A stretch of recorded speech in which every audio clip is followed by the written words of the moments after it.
হবে যে আমরা নির্বাচিত যারা আমরা কিন্তু দুই বিধায়কের শপথ তামাশার জায়গায় যাচ্ছে। সায়ন্তিকাকে পাশে বসিয়ে দাবি স্পিকারের। রাজ্যপাল থেকে দেশের উপরাষ্ট্রপতি এমনকি রাষ্ট্রপতির কাছেও জটিলতা কাটাতে চিঠি লিখেছেন বিধানসভার স্পিকার বিমান বন্দ্যোপাধ্যায়। তারপরেও পরিস্থিতির জটিলতা কাটাতে এক চুলও সহযোগিতা করেননি রাজ্যপাল সিভি আনন্দ বোস।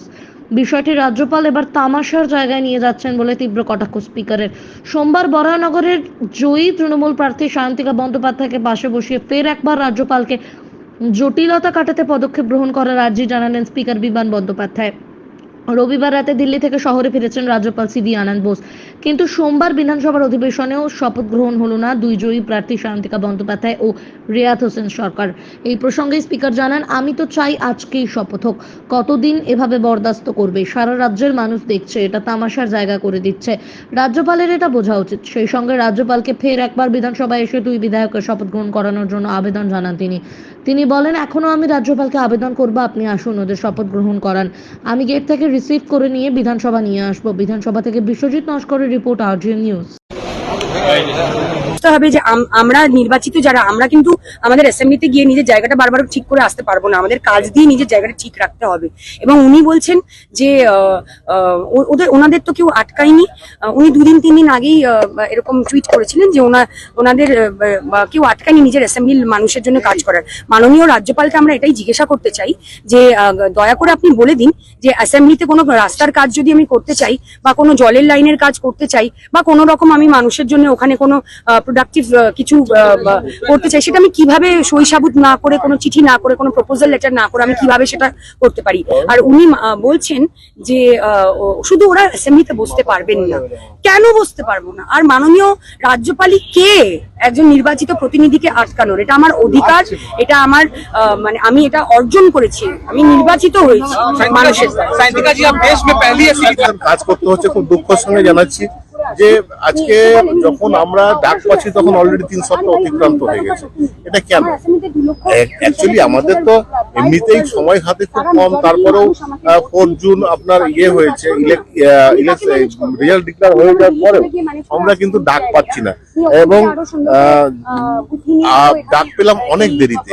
দুটো তো আমরা মেম্বার, তো সেখানটায় দাঁড়িয়ে দেখুন যে এত বড় লোকসভা নির্বাচন হলো গোটা দেশে, সেই জায়গায় দাঁড়িয়ে যেখানে আমরা দেখতে পেলাম যে মাননীয় প্রোটেম স্পিকার নিয়োগ করে সেখানে লোকসভায় দাঁড়িয়ে ওথ দেওয়া হলো সবাইকে, এবং বড় বড় যারা প্রধানমন্ত্রী সহ বিরোধী দলনেতা রাহুল গান্ধী সহ সমস্ত দলীয় যারা জিতেছেন তাদেরকে ওথ, নাহলে যেটা পরম্পরা হয়ে চলে আসে।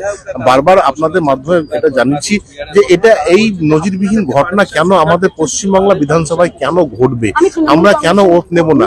কারণটা হচ্ছে আমাদের কাজ করতে হবে বিধানসভায়, আমাদের সমস্ত ডকুমেন্টস যা আছে সব বিধানসভায়। তো এখানে তো যেটা হয় প্রথাগত হবে যে এখানে গভর্নর নিজে হয় এসে ওথ নিত বা হয়তো কাউকে দায়িত্ব দিয়ে দিতেন যে আপনি ওথটা নিয়ে নিন আমার তরফ থেকে। তো সেটা কেন অন্যথায় হবে? এখানে কি অভিসন্ধিটা কি আমরা কিছু বুঝতে পারছি না।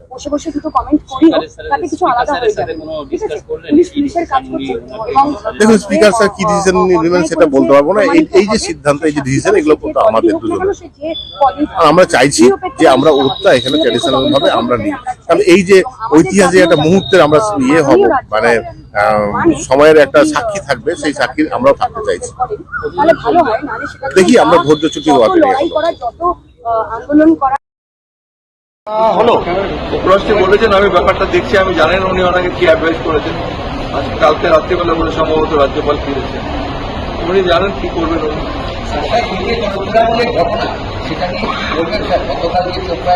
দেখুন, এই ব্যাপারটা পুলিশের তদন্ত করছে, পুলিশ দেখছে ব্যাপারটা, ঘটনার সবাই নিন্দা করেছে, এবং এই যে চোপড়ার ঘটনাটা যেমন একটা তদন্ত চলছে এবং যেমন একটা মামলা হয়েছে, এই ব্যাপারে আমার কিছু না বলাটাই শুনছি।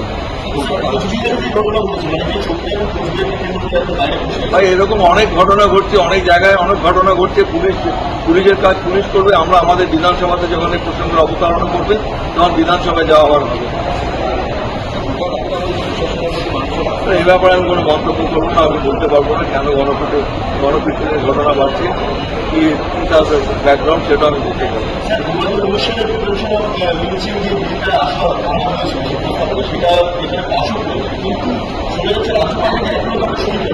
রাজ্যপাল এরকম অনেক বিল আছে যাতে সই করেননি, করা উচিত ছিল, জানি না কেন করেননি। আপনারা অবাক হয়ে যাবেন যে আজকে 3টে নতুন আইন পাস করা হলো, তার ইমপ্লিমেন্টেশন আজকে হচ্ছে। আমি তো একজন আইনজীবী, আমি দেখেছি যেভাবে আইনের বিন্যাস করা হয়েছে, এত বিভ্রান্তির অবস্থা তৈরি করা হয়েছে, জানি না আইনজীবীরা কিভাবে এটাকে সামাল দিতে পারবেন। তবে একটা আইনজীবীদের সঙ্গে পরামর্শ করা উচিত ছিল। আমাদের রাজ্য বার কাউন্সিলের যিনি সভাপতি রয়েছেন, চেয়ারম্যান, তিনিও বলেছেন আমাদের সঙ্গে কোনো রকম আলোচনা করা হয়নি, আলোচনা না করেই আমাদের কোনো মতামত না নিয়ে এটাকে পাস করা হয়।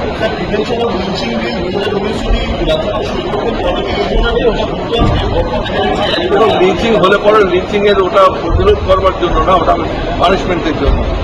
In the context of punishment in the case of A lynching of a person. এটা তো বিলটা পাস হয়েছে, এখন রাজ্যপাল সই করেননি কেন আমি বলতে পারছি না। স্যার, একদিকে সেই রাজ্যপাল তিনি কিন্তু সেই বিলটাকে সই করছেন না, যেখানে অনেক বড় আইনের কথা বলা হয়েছে এবং আপনারা অনেক গো অ্যান্ড আস্ক রাজ্যপাল, নট টু মি। সই করা ওনার দায়িত্ব, আমার তো কিছু বলার নেই। নিয়ম হচ্ছে পরিষদীয় গণতন্ত্রে যে বিলগুলো এখানে পাস হবে, আমাদের যদি স্টেট সংক্রান্ত বিল হয় রাজ্যপালের কাছে যাবে, আর যদি সেন্ট্রালের গভর্নমেন্ট থাকে রাজ্যপাল সেটা রাষ্ট্রপতির কাছে পাঠাতে পারে। কারণ এখনো আসেনি কেন আমি বলতে পারবো না।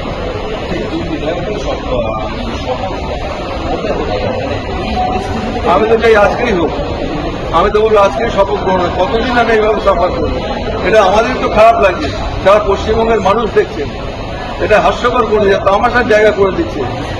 রাজ্যপালের এটা বোঝা উচিত।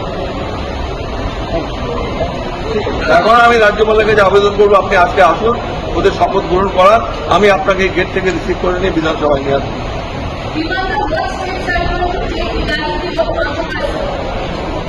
Actually, they have given me a letter and seeking my intervention. আমাদের যে চিঠি দিয়েছে সেই চিঠির প্রেক্ষাপটে ওনাকে আমি চিঠি লিখবো। আমি এর আগেও বলেছি, এখন আমি বলছি, রাজ্যপাল আসুন এখানে, ওদের শপথ দিন, আর যদি ওনার আসতে অসুবিধা থাকে পরিষদীয় গণতন্ত্রের যে কনভেনশন আছে সেই কনভেনশন মেনে স্পিকারকে অথরাইজ করুন, এটাই আমি ওনার কাছ থেকে বলবো। লোকসভাতেও একই জিনিস আমরা দেখেছি, নতুন করে এক কথা বলার কোনো প্রয়োজন নেই। উনিও খুব ভালো জানেন, ভালো বোঝেন কেন উনি এটা করছেন, আমি বলতে পারবো। দেওয়া আছে আর ওখানে বুঝতে দেওয়া যাবে। স্যার, এদের দাবি হচ্ছে যে এখানে স্যার একজন অনুমোদন বা অনুমতি পাচ্ছেন না। আগে থেকে যারা অনুমতি চেয়েছে তাদের অনুমতি দিয়েছে, ওরা তো পরে অনেক পরে ওরা অনুমতি চেয়েছে। ওরা যদি প্রথমে অনুমতি চাইতেন হয়তো ওদেরটা আমি বিবেচনা করতাম, এ কথার কোনো অর্থ হয় না। এরা তো অনেক আগে আমার কাছে অনুমতি চেয়ে রেখেছে। স্যার, এরা বলছেন এই দুই জনপ্রতিনিধি, এরা বলছেন যে না, আপনি কিছুতেই যাবেন, কারণ এটা তাদের ব্যক্তিগত ব্যাপার, আমি এই ব্যাপারে কিছু বলতে পারবো না। রাজভবনে যাবেন কি যাবেন না, ইট ইজ দেয়ার কনসার্ন। তবুও আমি বলবো, যেহেতু ওরা বিধানসভার সদস্য হবে, বিধানসভাটার ভেতরেই, আমার এখানে বিধানসভাতেই ওদের শপথটা অনুষ্ঠানটা হওয়া বাঞ্ছনীয়। এটা একাধিকবার এর আগে হয়েছে। ধানকার তিনিও এসেছিলেন যখন এখানে আমাদের রাজ্যপাল ছিলেন, মুখ্যমন্ত্রী সহ আরো দুজনকে তিনি শপথ বাক্য পাঠ করিয়েছিলেন আমাদের বিধানসভাতে এসে। ওনার অসুবিধার কথা আমি জানি না, এটা তো জেতাজিতির প্রশ্ন না, এবং এটা ইগোর লড়াইও না। উনি কনস্টিটিউশনাল হেড হিসেবে ওনারও চিন্তা ভাবনা করা উচিত, ওনার কতটা দায়িত্ব আছে। আপনি তো এখন আপনার বাড়ি, অফিস এবং দোকানকে সুরক্ষিত রাখুন টোটাল সিকিউরিটি সলিউশনের সাথে। আমরা বিভিন্ন নামি দামি ব্র্যান্ডের সিসিটিভি ও সিসিটিভি সংক্রান্ত যাবতীয় অ্যাক্সেসরিজ বিক্রয় করার পাশাপাশি সার্ভিসও প্রোভাইড করে থাকি। টোটাল সিকিউরিটি সলিউশন একটি নির্ভরযোগ্য প্রতিষ্ঠান যা 24/7 সার্ভিস প্রোভাইড করে থাকে। তাছাড়া এই প্রতিষ্ঠান দীর্ঘদিন ধরে যত্ন সহকারে দোকান, বাড়ি, কারখানা, স্কুল, নার্সিংহোম, হোটেল, রেস্টুরেন্ট, শোরুমগুলিতে পরিষেবা দিয়ে চলেছে। আমাদের এখানে প্রশিক্ষণপ্রাপ্ত টেকনিশিয়ান দ্বারা কাজ করানো হয়। আমাদের ঠিকানা গার্ডেন রিচ, মেটিয়া ব্রুজ, কলকাতা 700024। বিশদে জানতে যোগাযোগ করুন 7003047447। লাইক, শেয়ার, ফলো করুন আমাদের ফেসবুক পেজ RGM নিউজ ও ফলো করুন ইনস্টাগ্রাম, ফলো করুন আমাদের RGM নিউজ। সঙ্গে থাকতে দেখতে থাকুন RGM নিউজ, আপনার এলাকার খবর সবার আগে।